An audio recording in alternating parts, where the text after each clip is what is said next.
Hey! Ah, there you are. What a crowd, eh? And this is a normal day for Absalom. Wait, hang on one moment. There. A little magic to calm the noise so we can tour in relative peace. Welcome, stranger, to the city's docks, one of the largest trading hubs in Galarian, and the ideal starting point for a tour of the city. If you are looking to make or take coin, I'd wager this is as good a place as any to begin. But remember to stay sharp, or you could become a quick business opportunity for the unscrupulous and the less fortunate. We seem to have found ourselves almost right at the dock's eastern end, bumping up against the Precipice Quarter, which begins around that bluff of rocks there. I'm going to take up in the other direction though, keeping the jetties and sea traffic to our left, towards the puddles. My reasoning is that we can climb our way from that flooded part of town up towards the Starstone Cathedral in a long, meandering spiral. Along the way, there is plenty to observe, and it'll take us a good chunk of time with all of this traffic, so let's get started. Hop onto this carriage. There. Now, the first thing I should bid you notice is the transportation. Not the ships and boats, though they are gorgeous, but rather all the animals. We are hardly alone in avoiding footwork. Indeed, any local can tell you that travelling around Absalom under your own steam for even a modest period can be quite taxing, so it's better to hire transportation if you can. You've probably also seen that our friend here is no equine or bovine beast of burden, but cameline. Despite its immense size, you will actually be hard-pressed to find a horse in Absalom relative to camels. There are a few reasons for this. Firstly, Courthouse as an island does not boast any natural herds to be tamed and bred, meaning importing is necessary. Secondly, once you observe the island's broader geography, you'll note that we are quite close to the nations of Assyrian and Kadira, who both possess no shortage of camels to spare. And thirdly, choosing to flood the island with horses risks the ire of the centaurs, who are native to the island, so camels are the accepted norm. That said, they are hardly alone in their roles. You can also find axe-beak terror birds, larger breeds of dog, and even the odd giant centipede roving around as mounts, to accommodate all tastes and requirements. Horses are used as well. They are not illegal or even unpopular, simply less usual here. We begin our tour proper with the reason why our pleasure cruise dropped us off where it did. Behold, Besmara's Boardwalk, a veritable volcano of entertainment and spectacle befitting of the pirate goddess queen herself. When you need a tasty snack, some quick on-the-go refreshment, or a memento before you catch your ship leaving port, the Boardwalk has you covered. Entertainment is the order of business here, and it will be sure to lighten an overburdened purse. Fire eaters, knife jugglers, axe tossers, and other circus-like diversions take place day and night. I have even heard tell that the Boardwalk is also the contact point for one of the area's many, many gangs, specifically the Firebrands. These vigilantes of justice are much beloved by the common folk, but quite honestly, this district is so thoroughly riddled with smuggling and gang brawling that every other side alley is probably the contact point for some thieves' association or another. Inevitable, perhaps, but remember that the local harbour guard is unlikely to intervene for something as financially inconsequential as a fist fight, so take care trusting anyone who bids you enter down a side alley. Ah, I see that face. The mixing of business and pleasure can be quite off-putting, yet trade is politics, and both circulate around all Absalom in fractally more and more interconnected ways. For example, take a look at these warehouses. Do you see that fearsome logo that marks most of them around here? That would be the sign of the Red Drake, a goods storage company owned and operated by none other than Absalom's second harbour master, Tarnex Dixarian. Now, most official positions in Absalom come in 4 ranks of seniority, 1st through 4th. So, as you might imagine, the second harbour master counts among the most prominent positions in the district. Let's further add into the mix the fact that the Red Drake usually offers the cheapest storage costs around, with the caveat that a single late or incorrectly calculated payment defaults every single item held in a warehouse to the second harbour master. Now, given all this, a suspicious mind would be forgiven for thinking that there is an incentive on Dixarian's part to make sure robberies of Red Drake's most wealthy clients, tragically inevitable though they may be, are suitably timed and unhindered. Certainly, the second harbour master makes far more money on goods defaulted than storage space rented. But enough of that for now. Let's swing our heads southwards and admire the diversity of ship designs on display. Specifically, check out those more streamlined hulls there. They are called Zhongs and hail from the Dragon Empires far away to the east. Some of the ships might actually have sailed into the harbour from Tianxia, but I suspect most of these were actually built by Meilin and Zhen, a specialist shipbuilders here. The upper classes love to be able to sail in style, and style to them means anything hard to come by. I can only assume that were Absalom instead located closer to the Dragon Empires, simple wooden longships would be the fashion of the nobility.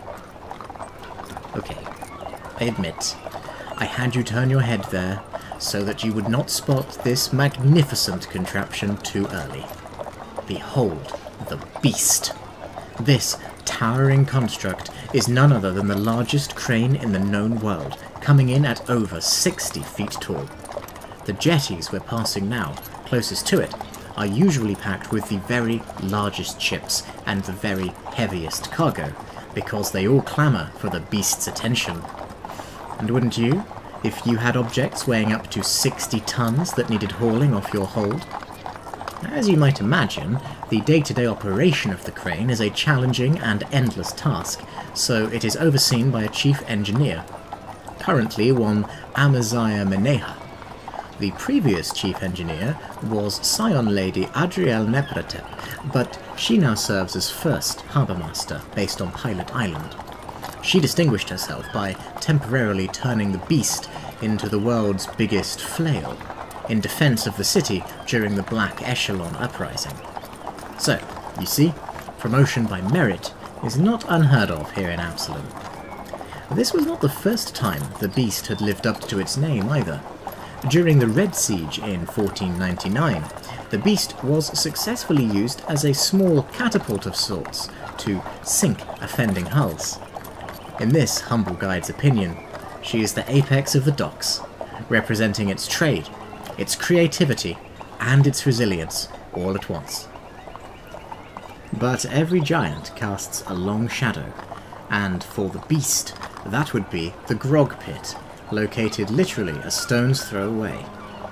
Now some say that the only thing worse than drinking alone is drinking in the Grog Pit, but that is an adage I would not repeat to the face of any dock worker here, or you might find yourself in one of those uninterrupted fistfights I mentioned.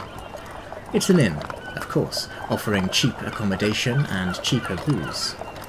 In fact, it will famously relinquish a mug of grog in exchange for 1 coin of any denomination belonging to any currency. The pit part of its name, meanwhile, comes from the fact that its owner, Valkend Minstros, flatly refuses to throw anyone out for more or less any reason. Thus, to call drinking there dangerous is a bit of an understatement, for the Grog Pit is far more than your local rough-and-tumble tavern. The building itself is easily distinguished both by its stone construction in a harbour chiefly made of wood, as well as by the seemingly endless throngs of off-shift workers shouldering their way inside. And don't even think about trying to shut it down. There have been attempts to curtail the madness of the pit, but they have always culminated in something akin to a general strike from the dock workers, throttling Absalom's trade overnight. The agreement is thus that the workers will contain their liberties to the pit, and the harbour guard will look the other way. Metaphorically, that is, given that many guardsmen actually enjoy the environment of the pit as well, and would be taking those same liberties themselves. Now let's turn waterwards again and admire those sleek dough ships. They are distinguished by their lanterne sails and are designed for sailing coastal waters at high speed, perfect for swift inner sea trading. Most of these are built by a shipyard called the Pride of Azir, named after the capital of a militantly atheistic kingdom, Rahadum, in northwest Garund, relatively close to Absalom. I understand that atheism can be a bit of a confusing term, especially in a world like Galarian, that is practically bursting at the seams with divine magic. But let us just say that in a world as grand as ours, there is room even for those who reject all forms of religious worship. And, as it turns out, they have some remarkably sleek sailing ships. Still, if you want to venture into deeper waters, then I'd recommend visiting a different shipyard that specialises in those vessels, such as the Princely Shipyard. Schooners and barks are their trade, and these multiple-masted vehicles will enable you to sail beyond the inner sea proper, if that is your goal. A friendly word of warning though, they are not cheap to purchase or to maintain, nor will they come equipped with much in the way of weaponry. So, if into pirate-infested waters will ye be sailing, best prepare proper and invest in a war galley from the devil's own shipyards. That is, if you don't mind spending your coin on a business with less than stellar practices, for it is well known in Absalom that the devil's own is a name well deserved, even if it is probably metaphorical. One of the meaner dockside gangs, the Gailu sisters, is based here, and even the legitimate side of the business is dominated by the toughest and the least scrupulous thugs money can buy. Still, if you are looking to acquire a ship fit for battle, then you would do well to purchase from the Devil's Own. Let's take a moment to notice these wider roads that lie perpendicular to ours, leading directly into Absalom. We have passed two already, and this third one is worth exploring yourself if you find the time. The docks do not end at their beginning, they actually extend quite a way into Absalom, pushing over 30 rows of buildings deep in some places. So do not think for 1 second that this overview of the docks scratches the surface of the intrigue and the drama that can be found within its depths. If you were to follow this route to the next crossroads, for example, then you would be very close to the Mithral Chef, one of the city at the centre of the world's most popular restaurants. It also happens to be the faction base for the firebrands. Apparently, the exotic food business is good for importing all manner of poisons and devious delicacies. I must admit, though, that their food is excellent and well worth the risk. And yes, I say risk, because the harbour guard will only occasionally venture that deep into the district, where trade has exponentially decreased. Therefore, I recommend approaching the chef alongside other in-the-deep-end attractions from the northern end. Journeying south from the coins will prove safer than north from the docks. Unless you take the next main road, which will swing you past the District Council's administrative and guard centre, called Crestwatch. That route sees the majority of patrol traffic between their headquarters and the docks proper, so it is usually safe enough. As an aside, Crestwatch holds the title of the 9th tallest building in the city, standing at roughly 100 feet tall. Certainly, it's the tallest thing in the docks district, so you really can't miss it. Anyway, all this to say, don't worry. We will not miss much on our route, because while the district is large, most of the buildings beyond the first couple of rows are just houses for people or wares. I'll try to mention exceptions, the only one of which I have not yet spoken would be Concurrent Currency, a coin trader. frankly, unless you come across a collection of antique coins, I wouldn't bother. Now, do you remember our friend, the second harbour master, Tarnex Dexarian? Well, this is his second business coming up on our right, just down the main street there. That's Ogrekin Hall. You probably can't see them from here, but the carvings of the Ogrekin figures in driftwood that decorate its walls are almost comically simplistic, yet personally I find them quite charming. Unfortunately, I'm not sure that I can say the same for the employees themselves, who have something of a reputation for being churlish. Ogrekin is a porting business, you see. Its employees jostle rival companies to be first to greet arriving ships, transportation services, and invoices in tow. Oftentimes, they are happy to recommend storing any transported wares at the Red Drake warehouses, because, after all, they are the cheapest around. And so, the employees of Mr. Dexarian handle many of these imported goods, literally from ship to shop. It is honestly quite a successful business model, but it is not without its risks. It was recently discovered that actual ogres are employed by Ogrekin, albeit not in the customer-facing side, and I use the word employed in its loosest possible sense. These giants are actually stupefied by a potent combination of enchantment and illusion magics, whose efficacy is bound to falter one of these days.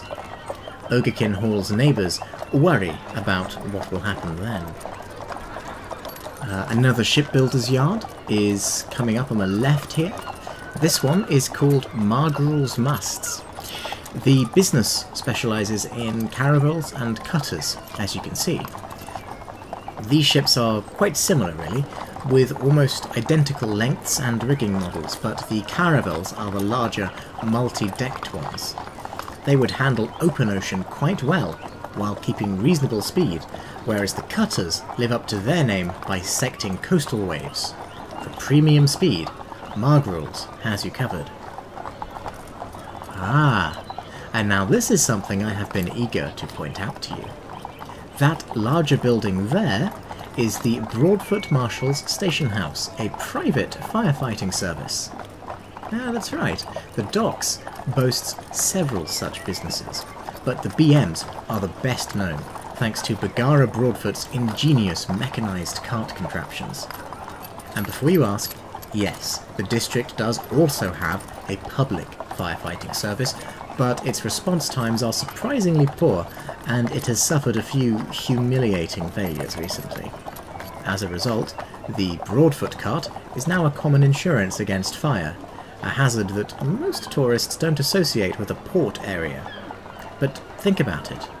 Wooden buildings, wooden ships, strong winds, and precarious wares, flowing at every hour of day and night. In a port as dense as this, a single spark could be responsible for the destruction of more value and property in hours than a rampaging army could hope to accomplish in days.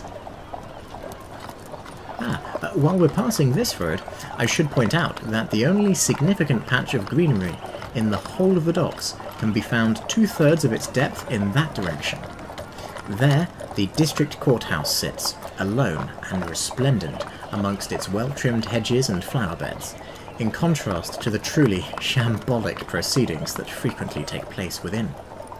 I don't mean it's corrupt, necessarily, more that, well, a serving of justice here comes with complementary chaos from a disruptive and eccentric judiciary. Honestly, it can be very fun to watch the drama unfold there. It is certainly a less usual way to spend your afternoon as a tourist. We are approaching the western end of the harbour now. I know it doesn't look like it because of those jetties sticking out at us, but they're actually part of the puddles, which will be our next and most distressing stop in the Absalom tour. If you are ever unsure, just remember that the south jutting jetties are the docks, and the east jutting jetties are the puddles. We still have a few more curiosities to note before we get there though, including our final in the deep end attraction. If you travel up this final main street towards the coins, you will spy on your right, about 2/3 deep into the district, a shop called the Pickled Imp. It is a pawn shop of absolute discretion, I assure you. The Imp decrees that ownership is determined by whosoever possesses the item for pawning, an assurance that has not harmed its finances. On the contrary, the Pickled Imp used to employ the captain of the harbour guard some years ago, who by all accounts remains a happy customer, so any illicit activities that might or might not take place there seem destined to go uninvestigated. We're now coming to the final clusters of jetties and shipbuilders' yards, but be sure you do not mistake last for least. These smaller boats are the property of Kortos Watercrafts, a company that uses only the highest quality materials to produce truly first-rate vessels, particularly smaller ones. The name also betrays the company as a not-so-subtle ally of the powerful Courthouse Consortium, which is something of a trade syndicate in the Absalom state. The Consortium wishes to control all intra-island trade between the city at the centre of the world and its satellite settlements, Diabel in particular. Absalom as a nation also exercises control over several other resource-driven settlements, and inlander merchants trying to make a living often must face the harsh reality of being with or against the syndicate. Here at the docks, though, the name Courthouse is only mentioned on geographically inclined maps. Absalom remains the only destination around for the vast majority of foreign traders.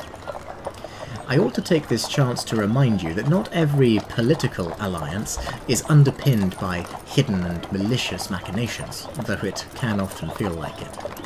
This next stop, for example, shows that public, mutually beneficial arrangements can be made. This is the final major shipyard in the district, owned by a company called Bartie's Barges, which, as their name implies, specialises in the construction of flat-bottomed vessels. The majority of these, suitable for navigating cramped waterways, are sold to the Pilots Union, which is the organisation responsible for navigating incoming sea traffic through the Flotsam Graveyard. The Union helps protect the Barges company from going under, in return for a regular supply of high-quality boats. It is a relatively small pact in a city as large as Absalom, but one that has helped to cement the Union as a critical player in the area, despite being based out there on Pilot Island. The Union's guildmaster, Darabelle Fairwind, recently managed to secure herself a seat at the Grand Council's table, besting several other significant contenders in the process. So, you see, success often stems from unexpected places. Ah, at last we have come to the western edge of the docks, our starting jetty now only a distant speck long since hidden from sight by the hulls of countless ships. This final attraction will appeal to any religiously inclined individuals, particularly those worshipping less common deities. Welcome to Temple Row, one of the most unusual places of collective worship in the world. You see, the deities worshipped here do not have temples as you would envision them. Rather, the usual dockside environment has been masterfully blended with pious fervour. That rock pool, adorned with wind chimes, for example, is actually a temple to Gozre, the dualistic deity of storms, sky, waves and surf. Or there, that warehouse, with a tall lightning rod affixed to its roof, is also, functionally, a temple to the Duke of Thunder, He Feng. Apparently, some local Tengus determined the rooftop to be a holy, after it suffered 2 lightning strikes in a single storm, and asked the warehouse owner to put up the lightning rod to honour He Feng further. The pirate queen, Besmara, is worshipped in that tavern there, the Thirsty Giant. Her faithful bartenders have devised the following ritual in her honour. Belt down a mug of the giant's strongest liquor, called Storm's Ire, then swagger down to the waterfront and toss in a coin. I do wonder how many of Besmara's most devout have finished one too many before this crucial second step and toppled into the water alongside their entire coin purse. Really, I love Temple Row. It's where I personally feel most at home in the docks. Yeah, what can I say? The fusion of religious worship and creative urban planning strikes quite a chord with me. This is also the lowest part of the docks, and the easiest place, therefore, to access the Underdocks. Oh yes, this is my final surprise to you, a reward for sticking with me all the way along the waterfront, despite the countless lures designed to arrest your attention. Absalom is a city of 3 dimensions. Its length and width are enough for most people, but these obfuscate its immense depth too. You will sometimes hear folks speak of its Undercity, but really Absalom possesses several, most of them completely uncharted to the public.